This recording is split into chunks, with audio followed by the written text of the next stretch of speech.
Chris Graham here for Trailblazer RV. Today we're going to take you through a new RV orientation for a 2019 Sportsmen SE 301 BHSE. We'll start right here at the front of the trailer. We've got your propane system and your battery system. To access your propane tanks, you can just lift up on this panel, or you can lift on the whole cover to remove the propane bottle cover. You've got two 20-pound propane tanks. Both of these are full right now, and an automatic switchover propane regulator. Right now, you can see the sight glass is clear, showing that there is propane flowing from the supply bottle, which is this one. With the regulator in this position, this bottle is the supply, and this bottle is the reserve. What we recommend is you open the valves on both bottles. Always open propane bottle valves nice and slowly. Then when the RV has depleted the supply bottle, it'll automatically start to pull from the reserve bottle. When that happens, this sight glass will change from clear to red. And at that time, you can flip the supply lever over to the other bottle, remove the first bottle, go and refill it without ever shutting down your propane system. Behind your propane bottles is your battery. It's a 12-volt deep cycle RV marine battery with 3 leads coming to the battery. Now on an RV, a black wire can be positive and it can be negative. In this case, the black wire coming from the RV is negative. The red wire coming from the RV is positive. There's an additional black wire coming to the positive post, which is the positive for the power jack, which was added. So one thing you might like to do is just tape these two wires together so that you know which wire, or you remember which wire is positive and which is negative. This is a flooded wet cell battery, which does require some maintenance. We recommend once a year, just pop these two caps off and check the level of fluid in each of the 6 cells in here. If any of the cells seem a little bit low, particularly if you can see metal plates sticking through the fluid, you'll want to top that up with some distilled water, put a good charge on the battery, and should be good to go. We also recommend that you remove the battery for winter storage. Given enough time, the battery will discharge. Once it discharges, it can freeze, and if it freezes, it's no good. So remove the battery for winter storage, store it inside, somewhere where it's not going to freeze, and ideally, we recommend putting a good charge on the battery once over the winter. Behind the battery is a battery disconnect switch. Green is engaged, red is disengaged. So whenever you're putting the RV into storage, if you're not removing the battery, you can disengage it with the battery disconnect switch, but for normal operation, leave that in the on position. Operation of the power jack is really simple. 2 switches. The one on the left is to extend and retract the power jack, and the other switch is a simple on-off switch. That's not to turn the jack on and off, that's to turn this little hitch light on and off. In a bright sunny day, you might not notice that that's on, so just make sure that you have that jack or that switch turned off so the light's off. If you ever need to, you can manually crank the power jack by removing the bubble level on the top to access a spot to crank the jack manually.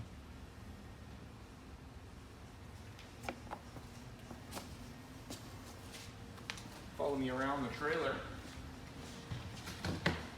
Here you got your pass-through storage compartment, and you can see inside there coiled up is your 30-amp power cord. We also supply a park adapter, so you have 30 amps on the end of your power cord, and we supply the adapter to break it down to 15 amp household style power. Here's your freshwater system, so you can fill your freshwater holding tank just by using a garden hose, or we recommend one of those white drinking water specific hoses just so you don't get that plastic garden hose taste in your water. You can also hook a hose right up to here. This is your city water connection to operate from city water pressure. Then you won't have to use your water pump and you won't have to worry about running out of water. If you're going to use the city water connection, we do recommend using a water pressure regulator just to maintain proper operating pressure and protect against any kind of a water leak. You've got stabilizer jacks on all four corners of the RV. Once you've got the RV positioned on the site, you'll want to crank these stabilizer jacks down to be snug with the ground, but don't actually lift the RV with them. They're not designed to take the entire weight of the RV, just to take some of the side-to-side motion out of the RV when you walk around. Here at the running gear, I'd like to note that we've torqued your wheel nuts to 100 foot-pounds, and we do recommend periodic retorquing of your wheel nuts. Certainly anytime you have a tire on or off and back on the RV, you'll want to retorque those to 100 foot-pounds. Your tires are inflated to a pressure of 80 psi, and we do recommend running them right at 80 psi. RV tires are chronically underinflated because people don't realize you need to run them right at their cold psi, and that's 80. You've also got a rubber cap here in the center that can be removed to access a greaser. This is called Easy Lube axles, and you can grease your inner and outer wheel bearings with a grease gun. That does not eliminate the need to repack wheel bearings, but it prolongs the intervals. So instead of repacking your wheel bearings every year, maybe you repack wheel bearings every 2 or 3 years. Behind that is your sewer termination system. We supply a 20-foot medium heavy-duty sewer hose. It's stored in the rear bumper right now. When you go to dump your tanks, hook your sewer hose onto here. Other end goes into the ground. Always pull the larger black valve first to dump your sewer. Once that's finished dumping, you can close that and pull the smaller gray valve to dump your sink and shower water. That way it'll flush out the black holding tank contents from the hose with the sink and shower water, just make for a little more pleasant dumping experience. 30 amp power cord attaches right here. You saw that in the front storage compartment. Sewer hose right now is stored inside this bumper. Spare tires mounted on the back of the trailer. It's important to note that the trailer doesn't come with a jack or a wheel wrench. No trailer does. The idea there is your tow vehicle quite likely has a jack that's capable of lifting the RV. But I do caution people that the wheel wrench that comes with your vehicle may not fit the lug nuts on the trailer. So it's not a bad idea to double check that and maybe have a star wrench available with you, just in the case that you ever need to change a tire on the fly. Around the front of the trailer, there's some appliance vents here we should talk about.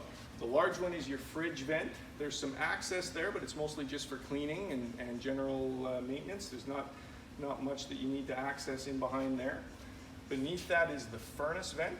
Only thing to be aware of with this is it does get very hot. So if you've got kids around the RV, make sure they know to stay clear of it. And the third is your hot water tank. This is a gas electric hot water tank, so it can run on propane or electricity. If you want to run the tank on electricity, there's a little black rocker switch down here in the bottom of the tank. This will need to be turned to the on position. There's also a secondary switch inside the trailer that I'll show you when we get inside that needs to be on, but I'm going to leave this off right now. I always leave that in the off position so as to ensure that the tank doesn't accidentally get started up on electricity with no water in the tank, because you could potentially burn out the heating element that way. 2 black reset buttons in here. If you ever overheat the tank, i.e. start it up with no water in it, you'll trip these ECOs. The one on the left is for electricity, the one on the right is for propane. If you're ever having problems with your hot water tank not starting up, you can come out here, press those 2 ECOs, make sure that you haven't overheated that tank. Down at the bottom of the tank is your plug. To drain the tank in the winter, you'll remove that plug On the end of that plug is an anode rod. It's about that long. And the function of the anode rod is to corrode over time to preserve the inside lining of the tank. Impurities in the water corrode the rod rather than the inside lining of the tank. It does need to be replaced periodically, but it can get quite pitted and corroded looking before it needs to be replaced. Typically every 4 or 5 years, depending on the water quality. Before you pull that plug out, just make sure to bleed the pressure off of the system using the pressure relief valve. The system's pressurized to about 40 psi, so you won't want to pull that out before you've bled the pressure off the system.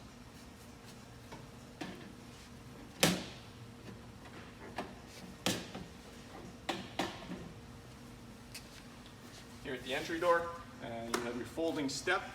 To extend the step with 2 hands, pull, roll, and flip the steps down. So the bottom step flips up, then rolls, then slides.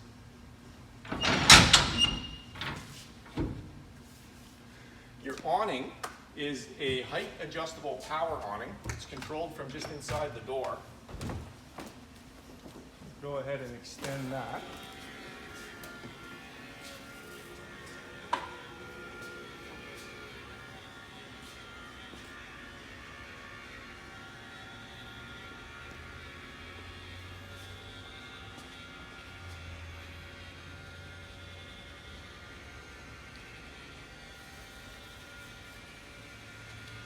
That awning can be extended up to 8 feet.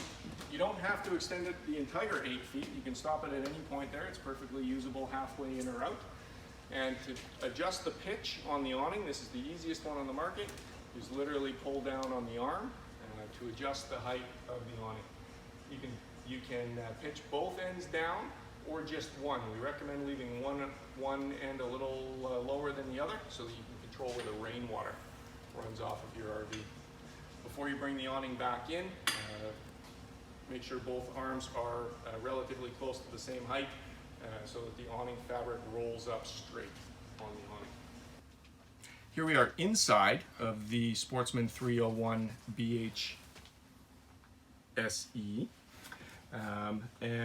Right here by the entry door, a couple of things to go over with you. This is where I was controlling the awning from, so pretty simple extend, retract switches. Same for the slide out, in and out. So the first thing we'll do is run that slide out just by pressing and holding on the out button. And you can see as that slide goes out, it kind of sinks down a little bit and then works out from the bottom. And as it reaches its full extension, you're going to see that bottom sink down to make a flush transition with the floor.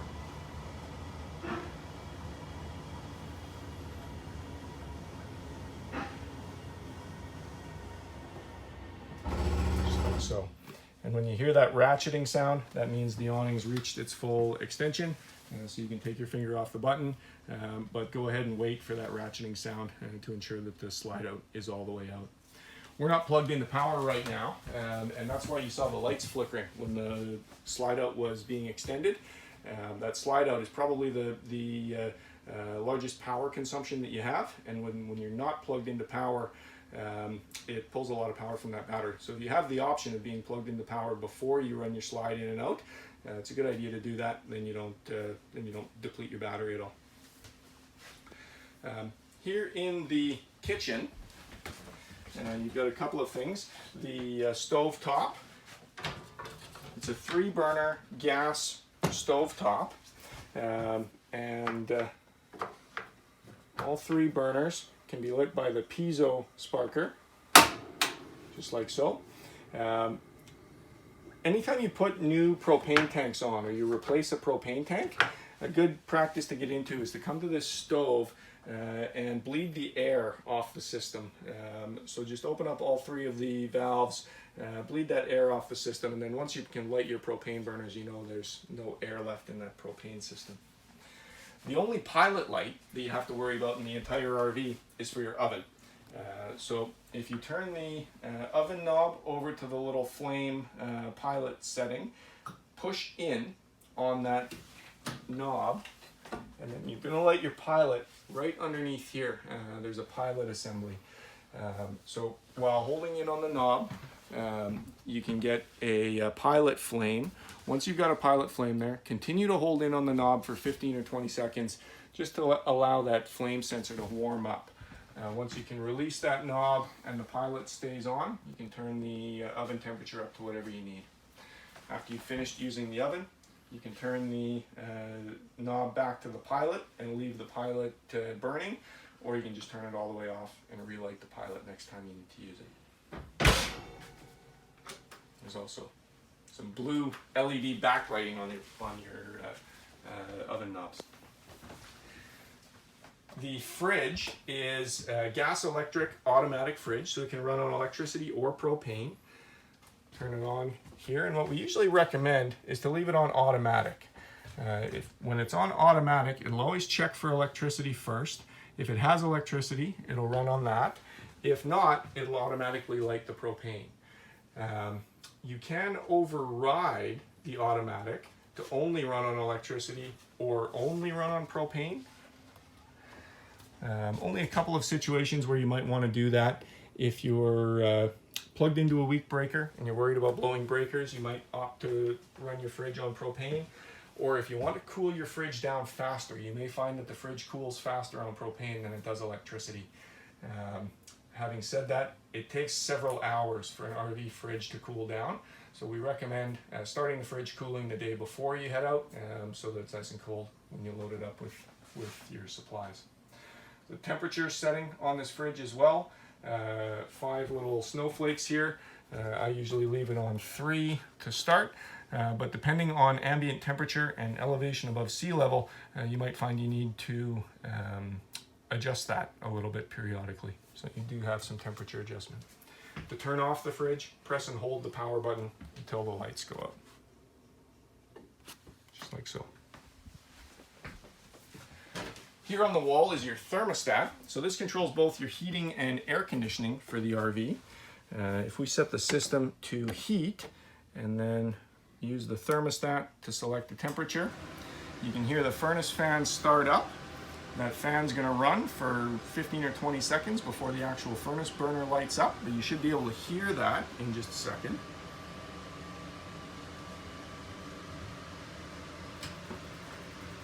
There you go. If you could hear that ticking, that's the furnace burner lighting up. So same thing will happen in reverse once the trailer comes to temperature or we shut off the heating system.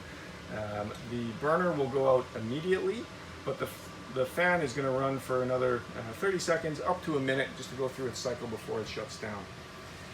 The cooling system, which you need to be plugged into power for, and we're not at the moment, so I won't actually be able to start up the cooling system. If you turn the system over to cool, then you have a few different settings here. You have automatic high and low and on high and low, and that pertains to fan speed. The furnace fan has only a single speed. The air conditioning fan has 2 speeds, and you can have it always on, or you can have it on automatically as per the thermostat. You can also set the system to only run the fan without the actual air conditioning kicking in. In the bathroom, a couple of things worth talking about in here. Your monitor panel is located in the bathroom, so you can see that your gray tank is completely empty, black tank is completely empty, fresh tank right now is completely empty, and your battery is full or fair. So you have low, fair, good, and charged for the battery. If it was currently under charge, it would show C for charging. Below that is your 3 switches for your water pump and water heater. So switch to activate the water pump if you're operating off of your freshwater reservoir, and 2 switches here for the hot water tank. The one on the left is to run the tank on propane, and this little fault switch shows telling you that the tank is not operating. Just like the furnace, if we give that a second, you should hear that burner light up and the fault switch will shut off. Just like so. I'm not going to leave that running because I don't think that tank is completely full of water. To run the hot water heater on electricity, you can have this switch turned to the on position. Remember that there's also a second black rocker switch on the outside of the tank that will also need to be in the on position. The RV toilet, anytime you're using the RV's sewer system, we recommend using a good toilet chemical. We've got it available in powder, liquid, and tablet forms. Any of the three will work. And when you put the toilet chemical into the tank, open up a package, pour it into the toilet, then push halfway down on the foot pedal to fill the bowl with water. Once the bowl's full of water, you can dump it the rest of the way down into the tank, and you should be good until the next time you dump your holding tanks. Every time you dump your holding tanks, you'll need to put a new charge of toilet chemical into the tank, and the best time to do that is immediately following dumping your holding tanks.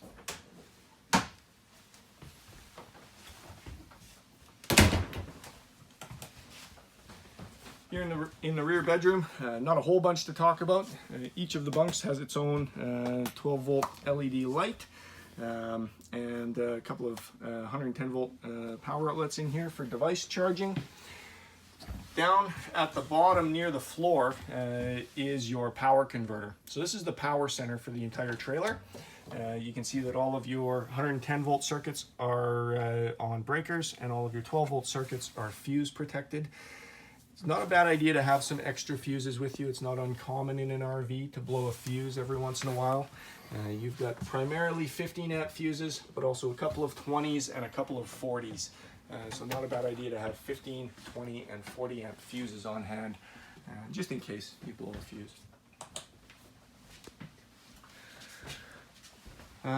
Towards the front of the trailer, your stereo, AM, FM, CD, DVD, and Bluetooth stereo.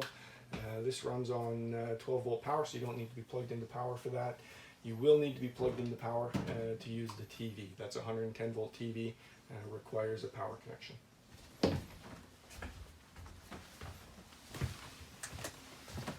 And here in the bedroom, again, not a whole lot to talk about in here. If you're going to put a secondary bedroom TV in, your TV backer location is on this wall. A little extra storage underneath the bed, lifts up there, and yeah, that's about it in the master bedroom. There's an emergency exit window here. To open the emergency exit window, just release the red handle and push out on the window. It can latch there just to open the window for some ventilation, but it hinges all the way up, and that's how you'd use it as an emergency exit window. I think for the most part that covers it. I hope you've learned something about the 2019 Sportsmen SE 301 BHSE. If you have any other questions, you can always get a hold of us here at Trailblazer or our website, trailblazerrv.com. Thanks.